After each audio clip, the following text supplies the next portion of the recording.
Bertemu kembali di channel kita guys. Kali ini penjelajahan kita sangat jauh, sampai ke negeri jiran Malaysia. Siapa lagi kalau bukan Coach Dasman. Berikut hasil podcast kami guys. Kayak mana atmosfernya, suhunya, karakternya pasti beda kan gitu. Mana tahu nanti bisa jadi asistenmu aku di sana kan. Aja kontrak 1 tahun aja. Siap. Coba lu cerita dulu lah. Kalau di sini kita sih intinya profesional lah gitu. Profesional dalam bekerja sih yang paling dituntut. Iya ya. Dari segi apalah dalam melatih kita harus profesional lah. Nah, kita juga harus ada 11 kali pertemuan di setiap minggunya. 11 pertemuan, jadi ya yang enaknya itu inspirasi kita ya diterima mereka begitu.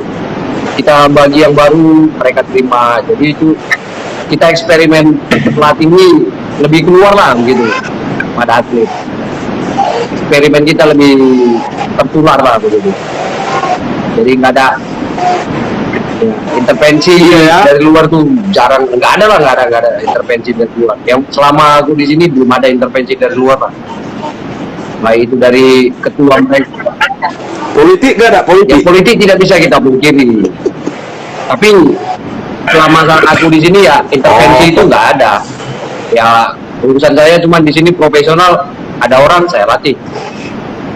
Apapun ceritanya, saya latih. Jadi nggak ada. Keren.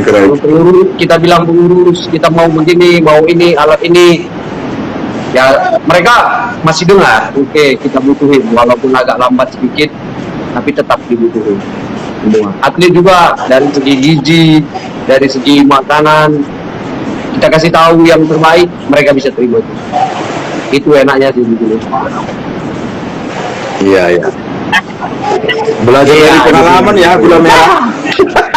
Jadi ini juga enaknya meskipun stakeholdernya mau kerjasama gitu. Kemana? Yang bagian gizi kerjasama, bagian gym kerjasama dengan aku kayak gitu pelatih. Walaupun dianggap kita dari luar kayak gitu, kita nggak tanggung lah di sini bekerja kayak gitu. Ya ilmu mereka dapat, kita kasih ilmu juga bisa juga kayak gitu. Jadi sharing-sharingnya lebih enak lah, lebih dapat di sini. Iya. Intinya dapat ringgit kan? Itu kan dua dari profesional lah. Itu kan kita belum kesini, kita ngomong kontrak, ngomong fasilitas, akomodasi dan sebagainya. Ya untuk saat ini cukup lah. Bisa dikirim ke Indonesia. Iya. Jadi di sana melatih apa man? Mana tahu jadi melatih melatih sandal khususnya gitu. Jadi sesuai dengan basicnya ya. Sesuai. Kini juga kita sering. Iya. Jadi prestasi ngomong-ngomong sudah berapa tahun man? 2 tahun gitulah, 2 tahun lebih gitulah sih Bu. Cuman karena terganggu corona banyak pulang kampung. Iya ya, kendalanya di situ ya. Jadi kita pun pulang nggak apa-apanya. Mereka baik kok, kasih biaya, kasih tiket, enak lah. Kita tetap profesional lah. Iya. Jadi prestasinya sudah sampai di mana? Sulit sih Bu. Kenapa sulit dibilang? Karena hampir 2 tahun nggak ada pertandingan. Tapi ya kemarin di Sukma 2018 kita tetap menorehkan prestasi lah. Ada pertandingan Sukma seperti Indonesia, ponnya Indonesia lah. Namanya Sukan Malaysia. Wah, jadi setiap cabur dimainkan ya. Jadi dari 2 atlet dapat 1 emas. Itu aja lah mungkin pencapaian terbesar. Nah, berbicara tentang PON ya kan? Gimana bonusnya? Perhatiannya gimana di sana? Jangan nanti kayak di sini kan, pulang naik gerobak. yang lagi viral Nah, kan? kalau di sini Cup. kalau sudah champion Mana namanya gitu? champion Sukma itu dari materi mungkin masih sedikit, tapi kalau dari penghargaan dari mereka besar. Penghargaan seperti dihargailah gitu. Kita mereka juara, nama besar punya, jadi orang-orang seperti MSN itu Majelis Sukan Negeri Terengganu yang hargai mereka lah, sangat menghargai mereka. Dijamu, tapi kalau dari materi sih lebih besar Indonesia kalau juara.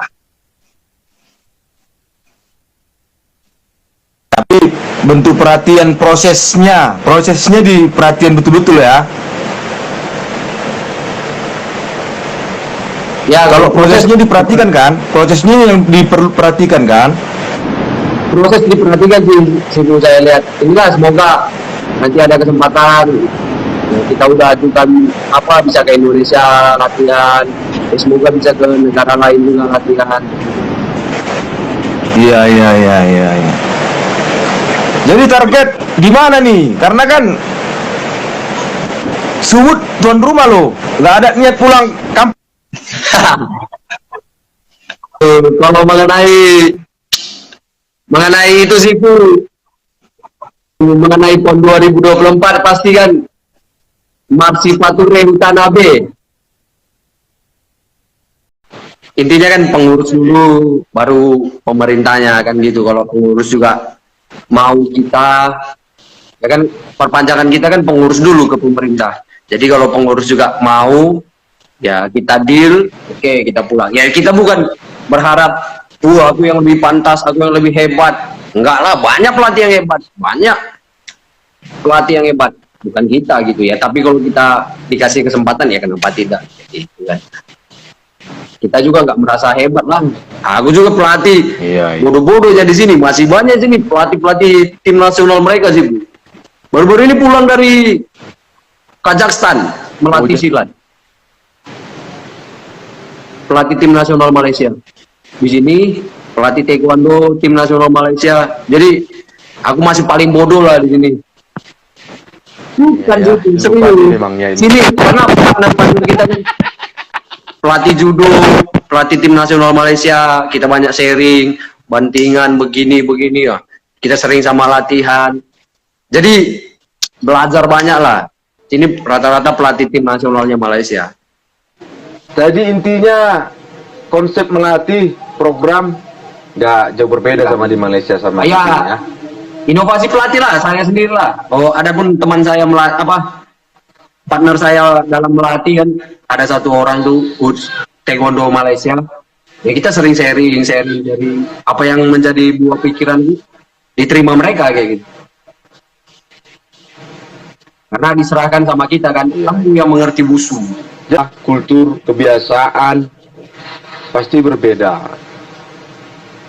Kalau di sini, ya mental sudah terujinya di sini mental sudah teruji. Prosesnya ini yang nggak bisa. Contoh, ini faktanya. Nah, mungkin bisa ditarik garis kesimpulan juga di sana kan. Nah, contoh, di sini kan ada event baru latihan. Nah, kan itu ada event baru latihan.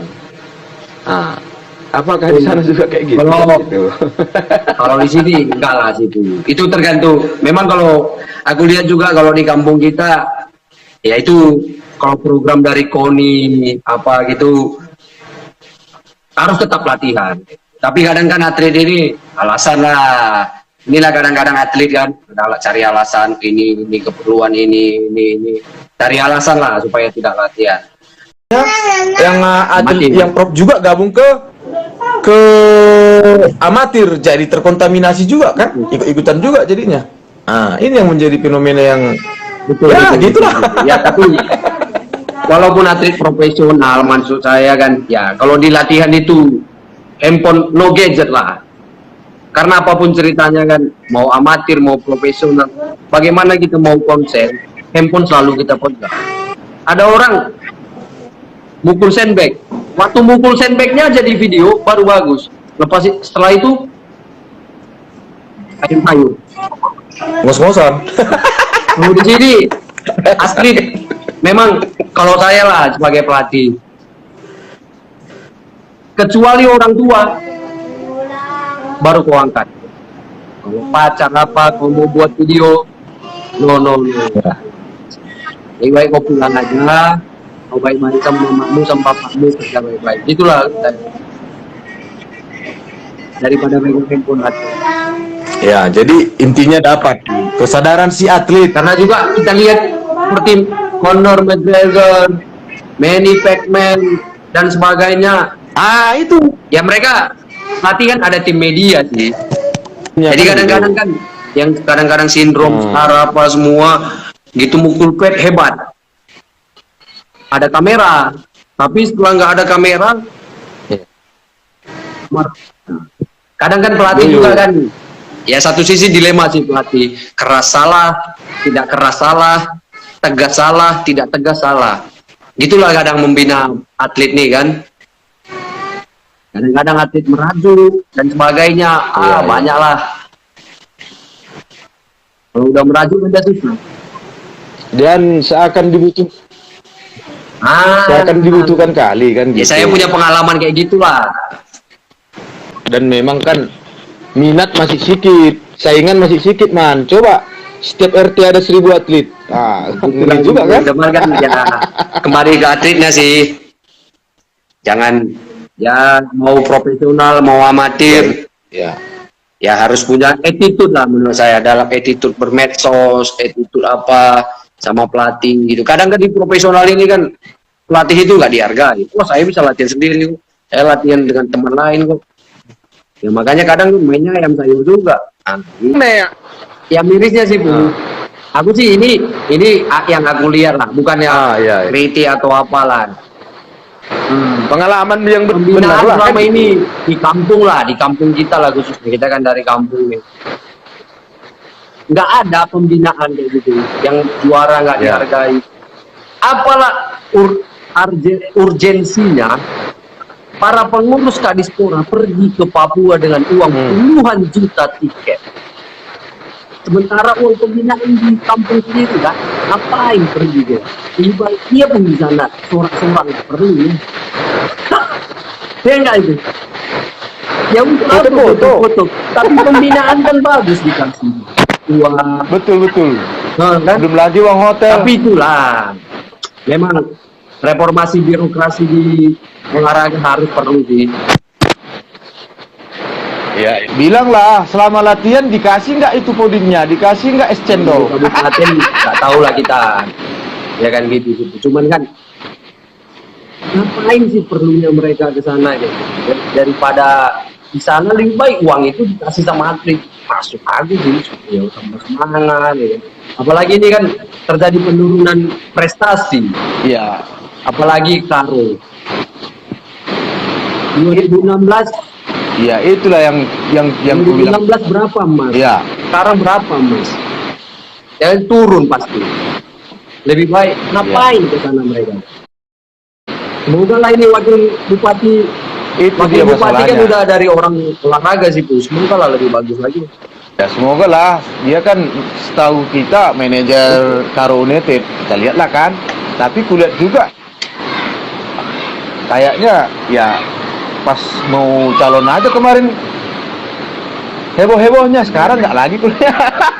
Kita doakan lah situ, semoga diperhatikan kan gitu. Semoga lah diperhatikan. Iya sih katanya mau bangun gedung besar untuk olahraga anak-anak Karo katanya Dibuat kan. paling lucu dibuat di mana? Siosar, puncak 2000. Siapa ke sana coba? Sosar. Ya mana tahu melatih sirkus singa kan bisa jadi atlet tinju juga tahu kita kan. Dibuat di pusat kota.